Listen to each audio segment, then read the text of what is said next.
দীপা উর্মি এবং কুন্তলাকে থাপ্পড় মেরে বুঝিয়ে দিল তার স্বামী এবং সন্তানদের কেউ ক্ষতি করার চেষ্টা করলে কাউকে রেহাই দেবে না। সূর্য এবং লাবণ্যের কিডন্যাপের জন্য উর্মি এবং কুন্তলাকে চরমতম শাস্তি দেওয়ার ব্যবস্থা করল দীপা। হ্যাঁ বন্ধুরা, অনুরাগের ছোঁয়ার আজকের পর্বে আমরা এরকমটাই দেখতে পাবো।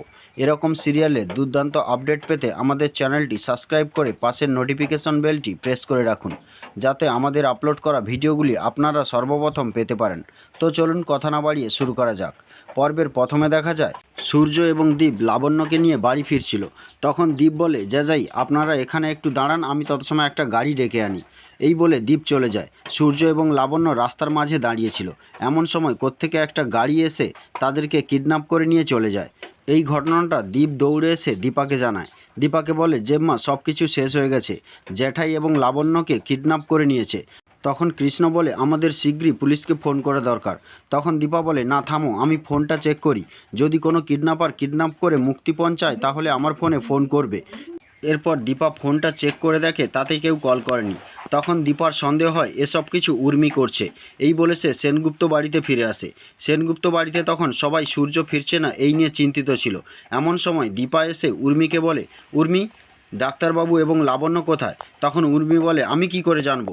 তখন দীপা উর্মির কাছ থেকে সত্যিটা জানার জন্য উর্মিকে বেধড়ক মারতে থাকে। তখন জয় বলে, বৌদিদি তুমি থামো, এ কী করছো?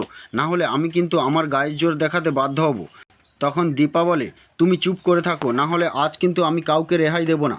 তুমি এই বাড়িতে থাকা সত্ত্বেও লাবণ্যকে একটা অনাথ আশ্রমে কাটাতে হয়েছে, তোমার দাদাকে অসুস্থ করে রাখা হয়েছে। তুমি তখন কি করছিলে? হ্যাঁ, এখন আমাকে শোনাতে এসেছো? তখন জয় চুপ করে যায়। তারপর দীপা উর্মির ফোনটা নিয়ে চেক করে, কিন্তু উর্মির ফোনে সেরকম সন্দেহজনক কিছুই পাওয়া যায় না। তখন দীপা বলে, এই বাড়িতে পুলিশ ডাকতে হবে আবার। ঠিক ওই সময় কুন্তলা ওখানে চলে আসে। কুন্তলা এসে বলে, কাকে পুলিশে দেবেন আপনি? আপনি নিজে এইসব ঘটনা ঘটিয়ে নাম পাওয়ার জন্য আমাদের উপর এইসব চাপিয়ে দিচ্ছেন। তখন দীপা তার দিকে কটাক্ষ দৃষ্টিতে তাকিয়ে থাকে। তারপর কুন্তলা বলে, আপনি আমার ছেলেটাকে শেষ করেছেন, তাও আপনার শান্তি হয়নি। এই বাড়ির সবাইকে এক এক করে আপনি শেষ করতে আবার ফিরে এসেছে, আপনার লজ্জা করে না?